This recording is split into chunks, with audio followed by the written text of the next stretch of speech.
Sri Kuberan TV நேயர்களுக்கு astro KS ஐயங்காரின் பணிவான வணக்கங்கள். வார ராசி பலன் இந்த வாரம் 24/7/2023 30/7/2023 வரை உண்டான வாரத்திற்கு எப்படி இருக்குது அப்படின்றத பார்க்கலாம். ஒரு ராசிக்கும் இந்த வாரம் 24ஆம் தேதியிலிருந்து 30ஆம் தேதி வரலும் பார்த்தாலேயானால் காலபுருஷ தத்துவத்தின் முதல் ராசியான மேஷ ராசியில் ராகு பகவானும் குரு பகவானும் இருக்க, கடகராசியில் சூரிய பகவான் என ஆடி மாதம், புதன் சுக்கிரன் செவ்வாய் சிம்ம ராசியில் இருக்க, கேது பகவான் துலா ராசியிலையும், சனி பகவான் வக்கரகதியில் கும்ப ராசியிலையும் இருக்க.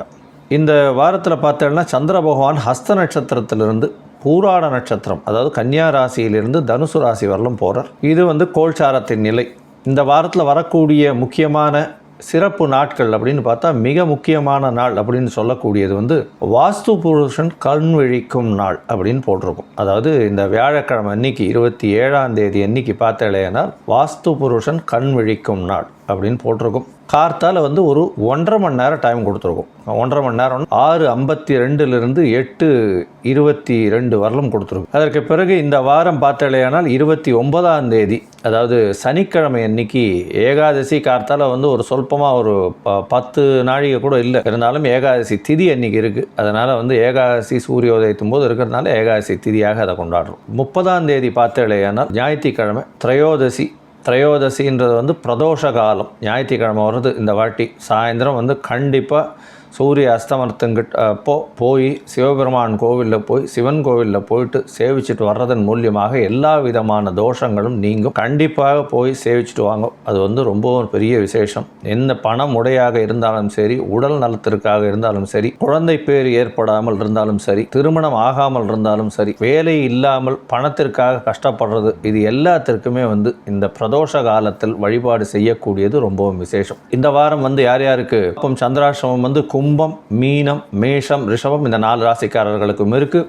புதிய முயற்சிகள் வேண்டாம், வெளியூர் வெளிமாநிலம் பிரயாணங்கள் வேண்டாம். ஒருவேளை அந்த மாதிரியான கட்டாயத்தில் இருந்தீர்களேனால் சந்திர பகவானுக்கு உண்டான எளிய பரிகாரம்னு சொல்லக்கூடிய நெல் இல்லைன்னா பச்சரிசி தானமாக கொடுத்துட்டு, அதாவது உங்களால் முடிஞ்சது பக்கத்தில் இருக்கிற கோவிலில் தானமாக கொடுத்துட்டு நீங்கள் பண்ணுறதன் மூலியமாக உங்களுடைய சந்திராஷ்டமத்தின் தாக்கம் நிச்சயமாக குறையும். சரி, இப்போது மேஷம் முதல் மீனம் வரை ஒரு ராசிக்கா எப்படி இருக்குது அப்படின்றத பார்க்கலாம். அதற்கு முன்னாடி என்னுடைய மொபைல் நம்பர் கீழே ஸ்க்ராலிங்கில் போயின்னு உங்களுக்கு அஸ்ட்ராலஜிக்கல் கன்சல்ட் தேவைப்படுமானால் எனக்கு ஒரு ஃபோன் பண்ணுங்க. உங்களுக்கு உங்களுடைய date, time of birth, place of birth, உங்களுடைய நேம் இது எல்லாத்தையும் வாங்கி டைம் கரெக்ஷன்ஸ் எல்லாம் பண்ணிவிட்டு உங்களுடைய ஜாதகத்தை போட்டு உங்களுக்கு உண்டான பிரச்சனைகள் என்னன்றதை அனலைஸ் பண்ணி உங்களுக்கு என்ன ஒரு எளிய பரிகாரம் செய்ய முடியும், என்ன கொடுக்க முடியும் அப்படின்றத சொல்கிறேன். நீங்கள் என்னுடைய மொபைல் நம்பரில் காண்டாக்ட் பண்ணுங்க. உங்களுக்கு உண்டான சார்ஜஸ் என்னன்றதையும் அதிலேயே சொல்லிவிடுறேன். அதாவது எனக்கு உண்டான கட்டணத்தை என்ன கட்டணம் அப்படின்றதையும் நான் சொல்லிவிடுறேன். இப்போது மேஷம் முதல் மீனம் வரை இந்த வாரமான 24/7/2023 முதல் 30/7/2023 வரை உண்டான நாட்களில்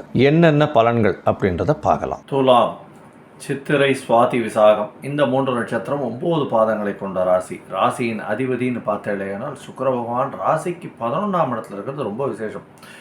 இந்த வாரத்தில் பார்த்தோன்னா உங்களுக்கு 3 கிரகங்கள் ராசிக்கு 11 இருக்குது. அதாவது சப்தமாதிபதி 7, 8, 9, 12 ராசிநாதன் நிறைய, அதாவது பெரிய ஏற்றமான காலமாக இந்த வாரம் அமைய போகிறது. எதை தொட்டாலும் பணம் வரும்.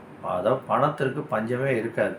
தொழிலில் அபரிமிதமான ஏற்றம். 10ஆம் இடத்துல சூரிய பகவான் இருக்கிறதும் 11ஆம் இடத்துல ராசிநாதன் இருக்கிறது பெரிய ஏற்றத்தை கொடுக்கக்கூடியது. ஏன்னா 11ஆம் இடத்தை குரு பகவான் பார்க்குறார், ராசியையும் பார்க்குறார். அதனால் உடல் நலத்தில் நல்ல ஏற்றம் இருக்கும். உங்களுக்கு பார்த்தீங்கன்னா தொழிலில் புதிய தொழில் அமையக்கூடிய வாய்ப்புகள் நிச்சயமாக இருக்கும். புதிய வேலை கிடைக்கக்கூடிய வாய்ப்புகள் உண்டு. உடல் நலத்தில் நல்ல ஏற்றம் இருக்கும். கேது பகவான் இருந்தாலும் உடல் நலத்தில் நல்ல ஏற்றம் இருக்கும். இருந்தாலும் வக்கரகதியில் சனி பகவான் இப்போ 5ஆம் இடத்துலேருந்து வக்கரகதியில் ஆரம்பிச்சிருக்கிறதுனால கொஞ்சம் இதில் கொஞ்சம் பார்த்துக்கோங்க, ஜாகிரதையாக இருங்க. உடல் நலத்தில் பொதுவாக உடல்நிலை நல்லபடியாக இருக்கும். சின்ன சின்ன பிரச்சனைகள் போகக்கூடிய வாய்ப்புகள் நிச்சயமாக உண்டு. உங்களுடைய ராசிக்கு பார்த்தாலேயானால் சந்திர பகவான், அதாவது 10ஆம் அதிபதினு சொல்லக்கூடியவர் 12ஆம் இடத்துலேருந்து இந்த வாரத்தை ஆரம்பிக்கிறார். 24ஆம் தேதியிலிருந்து 30ஆம் தேதி வரலும் உண்டான வாரத்தில் பார்த்தேன்னா 24லேருந்து 25ஆம் தேதி ராத்திரி வரலும் உங்களுடைய ராசிக்கு 12ஆம் இடத்துல இருக்க 12ஆம் இடத்துல இருக்கும்போது சில செலவுகள் வந்து உங்களுடைய தொழிலுக்குன்னு கொடுப்பார். தொழிலில் வந்து கொஞ்சம் செலவுகள் அதிகமாக இருக்கும். இருந்தாலும் பணவரவு அபரிமிதமாக இருக்கும். கவலைப்பட வேண்டாம். எந்த ஒரு விஷயத்துக்கும் நீங்கள் கவலைப்பட தேவையில்லை. இவ்வளோ நாள் பிரச்சனைகள் இருந்தது, இப்போ படிப்படியாக பிரச்சனைகள் கம்மியாகிட்டே வருது. நல்ல ஒரு ஏற்றத்தை நோக்கி போய் கொண்டிருக்கிறது இந்த துளாராசிக்காரர்களுக்கு. துளாராசிக்காரர்களுடைய முயற்சிகள் அனைத்தும் வெற்றி பெறும். ஏன்னா குரு பகவான் தன்னுடைய 3வது, அதாவது தன்னுடைய வீட்டை 9ஆம் பார்வையாக பார்க்குறதும் அது துளாராசிக்கு 3ஆம் இடமாக இருக்கிறதுனால பெரிய விசேஷம். அதனால் வந்து கண்டிப்பாக எல்லா முயற்சிகளும் கைகூடும். இளைய சகோதரர்கள் மூலியமாக நல்ல ஒரு ஏற்றம் கிடைக்கக்கூடிய வாரமாக இந்த வாரம் அமையிறது. உங்களுடைய ராசியில் வந்து சந்திர பகவான் 5ஆம் தேதி ராத்திரியிலிருந்து 27ஆம் தேதி மத்தியானம் வரலும் ஒரு 3:30 வரலும் வருக. இந்த காலகட்டத்தில் உடல்நிலையில் நல்ல ஏற்றம் இருக்கும். தொழிலில் புதிய முடிவுகள் எடுப்பீங்க. அதனால் வந்து தொழிலில் பார்த்தீங்கன்னா புதிய முடிவுகள் எடுப்பீங்க. அதாவது வெளியூர் போயிட்டு வரக்கூடிய வாய்ப்புகள் உண்டு. இந்த வாரத்தில் வெளியூர் போயிட்டு தொழிலுக்காக செய்யக்கூடிய வேலைக்காக வெளியூர் போகக்கூடிய வாய்ப்புகள் நிச்சயமாக உண்டு. 2ஆம் கல்யாணத்துக்கு பார்த்து கொண்டிருப்பவர்கள், அதாவது 2வது திருமணத்துக்கு பார்த்து கொண்டிருப்பவர்கள் இப்போ நிச்சயமாக 2வது திருமணம் அமையக்கூடிய வாய்ப்புகள் நிச்சயமாக உண்டு.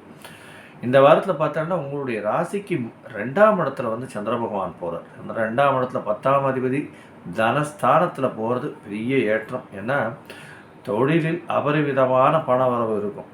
அதாவது 2ஆம் இடத்தின் அதிபதியும் வந்து அவர் 11ஆம் இடத்துல உட்காந்து அவர் வந்து 2ஆம் இடத்தையும் பார்க்குறார். அதனால் உங்களுக்கு வந்து பணம் வருமானம்ன்றது வந்து எந்த இடத்துலையும் வந்து, அதாவது டேப்பை திறந்து விட்டு எண்ணெய் கொட்டுற மாதிரி கொட்டிகிட்டே இருக்கும். எந்த பிசிலுமே வராது. அந்த மாதிரியான ஒரு பெரிய ஏற்றமான வாரமாக இந்த வாரம் அமைய போகிறது. படிக்கக்கூடிய குழந்தைகளுக்கெல்லாம் நல்ல ஒரு ஏற்றம் இருக்கும். உடல்நலத்தில் நல்ல ஏற்றம் இருக்கும். உங்களுடைய மூத்த சகோதரர்கள் மூலியமாகவும் சகோதரிகள் மூலியமாகவும் நல்ல ஒரு ஏற்றமும் புதுசாக கிடைக்கும். தாயின் மூலியமாக வரக்கூடிய சொத்துக்கள் வந்து சேரும். தந்தையின் சொத்துக்களும் இந்த வாட்டி மூதாதையர்கள் சொத்துக்கள் வரக்கூடிய வாய்ப்புகள் நிச்சயமாக உண்டு. உங்களுடைய வெளிநாட்டில் இருக்கிறவா இந்த ஊருக்கு, சொந்த ஊருக்கு வந்துட்டு போகிறதுக்கூடிய வாய்ப்புகள் நிச்சயமாக இருக்கும். உங்களுடைய ராசிக்கு பார்த்தோன்னா 3ஆம் இடத்துல சந்திர பகவான் போகிறார். அது வந்து 29ஆம் தேதியிலிருந்து 31ஆம் தேதி ராத்திரி ஒரு 12:15 மணி வரலும் இருக்கார். இந்த காலகட்டத்தில் பார்த்தோன்னா உங்களுடைய இளைய சகோதரர்கள் மூலியமாக நல்ல ஒரு செய்தி வரக்கூடிய வாய்ப்பு உண்டு. எடுத்த காரியங்கள், முயற்சிகள் அனைத்தும் வெற்றியடையக்கூடிய வாய்ப்புகள் நிச்சயமாக இருக்கும். உங்களுக்கு பார்த்தீங்கன்னா புதுசாக கடன் வாங்க வேண்டியிருக்கும். தொழிலில் மிகப்பெரிய அபிவிருத்தி இருக்கும். பணவரவு அபரிமிதமாக இருக்கும். புதுசாக வந்து ஒரு வண்டி வாங்கக்கூடிய வாய்ப்புகள் நிச்சயமாக இருக்கும். இந்த வாரம் போய் அட்வான்ஸ் கொடுக்கக்கூடிய வாய்ப்புகள் நிச்சயமாக இருக்கும். நீங்கள் வந்து வணங்க வேண்டிய தெய்வம் அப்படின்னா செட்டி புண்ணியத்தில் இருக்கிற ஹயக்ரீவ பெருமாளை போய் வணங்கிட்டு வாங்க. அவருக்கு ஒரு ஏலக்காய் மாலை போட்டு வர்றதும் ஒரு பெரிய ஏற்றத்தையும் மாற்றத்தையும் கொடுக்கும். பொதுவாக துளாராசிக்காரர்களுக்கு இந்த வாரமான 24லிருந்து 30ஆம் தேதி பெரிய ஏற்றமான பொன்னான வாரமாக இருக்கும். ஸ்ரீ குபேரன் டிவியை பார்த்தமைக்கு நன்றிகள். மேலும் இது போன்ற தகவல்களை தெரிந்து கொள்ள ஸ்ரீ குபேரன் டிவியை சப்ஸ்கிரைப் செய்யுங்கள். மறக்காமல் பெல் ஐக்கானை கிளிக் செய்யுங்கள்.